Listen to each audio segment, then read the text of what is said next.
Hello students, today we are here to discuss the question answers of our chapter number 10 from our first flight book, and the name of our chapter is The Sermon at Benares. So as you know that we have already completed the explanation of the same, so let's discuss the question answers. So our first question is that when her son dies, Kisa Gautami goes from house to house. What does she ask for? Does she get it? And why not? Now when Kisa Gautami's son dies, जब किसा गौतमी के बेटे की death हो जाती है तो वो घर घर जाती है. What does she ask for? और उस टाइम वो क्या कहती है जब लोगों के घरों में जाती है तो वो किस चीज़ की डिमांड करती है, क्या कहती है उनसे. And does she get it, और जो वो चीज़ मांगती है क्या वह उसे मिल जाती है. एंड वाई नॉट, अगर नहीं मिलती तो क्यों नहीं मिलती. So answer is that after the death of her only son, Kisa Gautami was overcome with grief.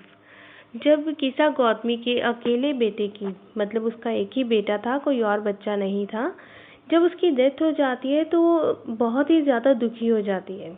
She carried the dead body of her son in her arms and went from door to door asking for medicine to cure her child. अब वो किस चीज़ की demand कर रही है. वो अपने बेटे की डेड बॉडी को अपने हाथों में लेकर, अपनी बाहों में लेकर घर घर जाती है और कहती है कि मुझे मेडिसिन दे दो जो मेरे बच्चे को ठीक कर दे. क्योर कर दे मतलब ट्रीट कर दे, ठीक कर दे. Now does she get it and why not. No, she didn't get it because her child was dead and no medicine could have brought him back to life. नहीं, उसे कोई भी मेडिसिन नहीं मिलती क्योंकि उसका जो बच्चा था वो ऑलरेडी मर चुका था और कोई भी ऐसी मेडिसिन नहीं थी जो कि उसके बच्चे को दोबारा वापस लाइफ दिलवा दे, वापस जिंदा कर दे. So next question is that Kisa Gotami again goes from house to house after she speaks with the Buddha. What does she ask for and does she get it and why not. अब जब वो फर्स्ट टाइम जब घर घर जाती है तो medicine demand करती है, but now here we are asked कि जब किसा गौतमी गौतम बुद्ध को मिलती है तो उसके बाद जब वो लोगों के घरों में जाती है तो वो तब क्या मांगती है. What does she speaks and what does she ask for, और किस चीज़ की डिमांड करती है. डज शी गेट इट, क्या उसे वो चीज़ मिलती है या नहीं, और अगर नहीं मिलती तो क्यों नहीं मिलती. So now here is the answer.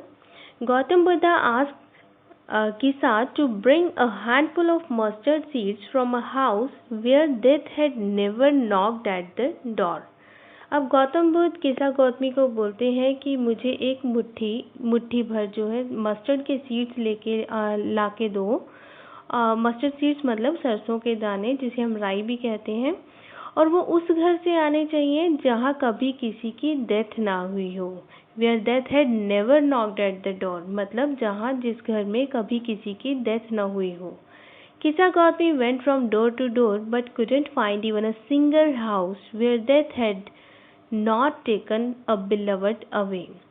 अब किसा गौतमी हर घर में जाती है तो but she could not find even a single house, but उसे कोई ऐसा एक सिंगल घर भी उसे ऐसा नहीं मिलता जहाँ डेथ ने किसी के बिलवड वन को उनसे सेपरेट ना किया हो. दैट मीन्स जहाँ किसी की डेथ ना हुई हो, ऐसा उसे कोई भी घर नहीं मिलता. She couldn't get the mustard seeds from that particular house told by Gautam Buddha because death is inevitable and anyone who is born is bound to die one day. अब क्या रीज़न था, क्या जो चीज़ उसने मांगी उसको क्यों नहीं मिली. अब उसने मांगे थे mustard seeds. She couldn't get the mustard seeds and from that particular house, जो कि बुद्धा ने डिमांड किया था कि उस घर से आने चाहिए जहाँ किसी की डेथ नहीं हुई कभी. तो ये तो इम्पॉसिबल सा ही था ऑब्वियसली, कि ऐसा तो कभी होता ही नहीं कि कभी किसी के घर में किसी बिलवड की डेथ ना हुई हो, किसी लव्ड वन की, किसी रिलेटिव की डेथ ना हुई हो. सो उसको क्यों नहीं वो सीड्स मिले, क्योंकि जो डेथ है वो इनएविटेबल है, इट इज़ श्योर, क्योंकि जिसने इंसान का जन्म हुआ है उसे ऑब्वियसली मरना ही है एक दिन. सो इस वजह से उसे वो मस्टर्ड सीड्स नहीं मिल पाए. Next question is what does Kisa Gautami understand the second time that she failed to understand the first time? Was this what Buddha wanted her to understand? अब क्या ऐसी बात थी जो किसा गौतमी दूसरी बार जब लोगों के घरों में गई तो तब उसे समझ आई, जब वो पहली बार लोगों के घरों में गई थी, उनका दरवाज़ा खटखटाया था, किसी चीज़ की डिमांड की थी और तब उसे वो चीज़ समझ नहीं आई थी जो उसे दूसरी बार समझ आई. Was this what Buddha wanted her to understand? और क्या वो यही बात थी जो गौतम बुद्धा उसको समझाना चाहते थे? So let's see. After failing to procure a handful of mustard seeds from the house where Death had never knocked at the door, she sat down by the roadside feeling helpless.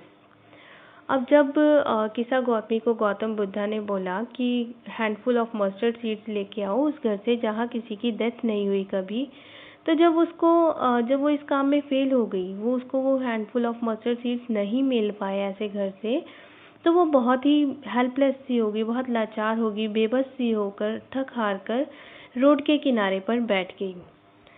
She realized that death was common to all and she was being selfish in her grief. अब उसको realise हुआ कि death तो common है सबके लिए, क्योंकि वो जिस भी घर में गई सब घर में किसी न किसी की डेथ हुई थी ऑलरेडी और वो लोग उस अपने बिलावड वन की डेथ के कारण दुखी थे. And she was being selfish in her grief. अब वो सोचती है, एक सड़क के किनारे पर बैठी हुई सोच रही है कि डेथ तो सबके लिए कॉमन है, जो पैदा हुआ है उसको मरना ही है एक दिन. और वो खुद इतनी सेल्फिश हो गई थी अपने दुख के कारण, अपने बेटे की डेथ के कारण इतनी ज़्यादा सेल्फिश हो गई थी कि वो सच्चाई को भूल गई थी, रियलिटी को भूल गई थी और ये भूल गई थी कि लोगों के साथ भी यही सेम चीज़ हो चुकी है ऑलरेडी और होती आ रही है और आगे भी होगी कि किसी न किसी के कोई लव्ड वन जो है कभी ना कभी उनकी डेथ हो जाती है. अब उसको रियलाइज़ हो रहा है कि वो अपने दुख में ज़्यादा ही सेल्फिश हो गई थी. So our next part of the question was this what Buddha wanted her to understand? क्या यही चीज़ थी जो गौतम बुद्धा उसको समझाना चाहते थे? Yes, this is what Buddha wanted her to understand. Yes, बिल्कुल यही चीज़ थी, यही बात थी जो गौतम बुद्ध उसको समझाना चाहते थे. That everyone who is born has to die one day. कि जो भी पैदा हुआ है, जिसका जन्म हुआ है, उसे एक न एक दिन मरना ही है. अब किसा गौतमी को ये बात समझ आ गई थी जब वो दूसरी बार लोगों के घरों में गई मस्टर्ड सीड्स डिमांड करने के लिए. So next question is there, why do you think Kisa Gotami understood this only the second time? In what way did Buddha change her understanding? अब आपको ऐसा क्यों लगता है कि किसा गौतमी को ये सिर्फ दूसरी बार ही समझ आई ये चीज़ कि जिस किसी को जो कोई पैदा हुआ है उसे मरना ही है, पहली बार नहीं समझ आई? And in what way did Buddha change her understanding? अब पहली बार उसे ऑब्वियसली नहीं समझ आई थी क्योंकि वो अपने ही ग्रीफ में, अपने दुख में ज़्यादा सेल्फिश हो रही थी. उसे सिर्फ अपना ही बच्चा दिखाई दे रहा था. उसे ये समझ नहीं आ रही थी कि किसी और के भी लव्ड वंस की डेथ हो चुकी है और हर एक के साथ यही चीज़ होती है, हर किसी को ऐसा ही फेस करना पड़ता है. So in what way did Buddha change her understanding? किस तरह से गौतम बुद्ध ने उसकी अंडरस्टैंडिंग को, उसकी समझ को चेंज किया? Earlier she could see only her on grief. जब वो पहली बार लोगों के घरों में गई अपने बेटे को ठीक करवाने के लिए, मेडिसिन डिमांड करने के लिए, तो वो सिर्फ उसे अपना ही दुख दिखाई दे रहा था. उसे लोगों के दुखों का नहीं पता था, उसे सोसाइटी या किसी और पर्सन के दुख से कोई मतलब नहीं था. When she met Buddha, he asked her to get a handful of mustard seeds from a house where no one had died. अब जब वो गौतम बुद्ध को मिलती है और उनको कहती कि मेरे बेटे को ठीक कर दो, तो गौतम बुद्ध उसको बोलते हैं कि मुझे किसी ऐसे घर से मस्टर्ड सीड्स ला के दो, हैंडफुल ऑफ मस्टर्ड सीड्स, मुट्ठी भर ऐसे मस्टर्ड सीड्स ला के दो जो उस घर से आए हों जहाँ कभी किसी की डेथ नहीं हुई. So he did this purposely to make her realize that there was not a single house where no beloved had died and that death is natural. अब ये बात जो गौतम बुद्धा ने बोली थी किसा गौतमी को, वो पर्पसफुली बोली थी, एक उद्देश्य के साथ उसको. अब वो क्या पर्पस था इस चीज़ को कहने के पीछे कि he wanted to make her realize, Gautam Buddha किसा गौतमी को समझाना चाहते थे कि कोई भी घर ऐसा नहीं है जहाँ कभी किसी के लव्ड वन की डेथ ना हुई हो. When she went to all the houses the second time, she could not gather the mustard seeds, as Everyone at some point or the other had experienced the death of their loved ones. और जब वो दूसरी बार लोगों के घरों में जाती है मस्टर्ड सीड्स के लिए, तो उसको कोई भी घर ऐसा नहीं मिलता और वो मस्टर्ड सीड्स नहीं ला पाती। अब क्यों नहीं ला पाती, उसका रीज़न आपको पहले से ही पता है। We have already described it in so many questions. So क्योंकि किसी न किसी पॉइंट पर, किसी न किसी समय हर किसी के घर पर किसी न किसी लव्ड वन की डेथ हो चुकी थी। So after getting tired, when she sat by the roadside and thought about it, she realized that the fate of men is such that they live and die. अब वो थक हार कर जब रोड के किनारे पर बैठती है और सोचती है, लाइट्स को देखती हुई, फ्लिकरिंग लाइट्स को देखती हुई सोचती है, तो वो रियलाइज़ करती है कि जो इंसान की किस्मत है, लाइफ, इंसान की जो किस्मत है या इंसान की जो लाइफ है वो भी ऐसी ही है कि दे लिव एंड डाई, वो जन्म लेते हैं और फिर मर जाते हैं। So death is common to all, और इस तरह से जो डेथ है वो सबके लिए सेम है। ये किसी में डिस्क्रिमिनेशन नहीं करती, किसी को आज और किसी की कल मृत्यु होनी ही है। This was what Buddha had intended her to understand, और यही चीज़ थी जो बुद्धा गौतम बुद्ध किसा गौतमी को समझाना चाहते थे। So next question is that how do you really understand the idea of selfishness?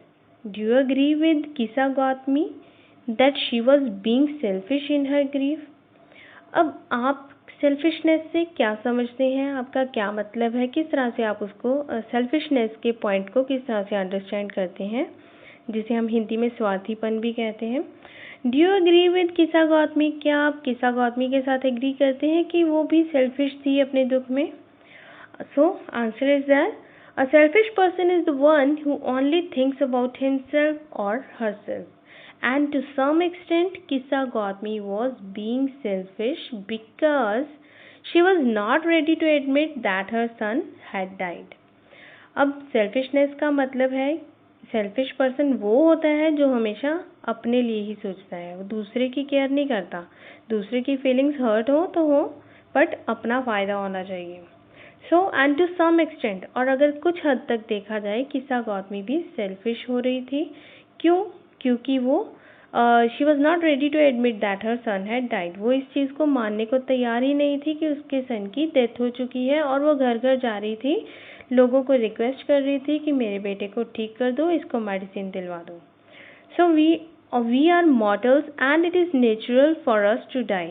अब उसको ये चीज़ समझ नहीं आ रही थी, वो ये समझना ही नहीं चाह रही थी कि we people are mortals, all living beings are mortals. Mortals means जो that means we are subject to death, कि जो जन्म लेता है उसकी डेथ होनी ही होनी है। मॉर्टल्स मीन्स नाशवान, and it is natural for us to die, और ये नेचर है, ये प्रकृति का नियम है कि जिसका जन्म हुआ है उसे मरना ही है। And the same for us also, कि हम लोगों ने भी एक ना एक दिन मरना ही है। It is natural to feel sad over the death of near and dear ones, और ये तो चलो नेचुरल है कि संसार में रहते हुए किसी के साथ अटैचमेंट हो जाती है, अपने लविंग पर्सन्स के साथ, अपने रिलेटिव्स के साथ, पेरेंट्स के साथ, ब्रदर्स सिस्टर्स के साथ हमें अटैचमेंट हो जाती है, and we feel sad over the death of our near and dear once.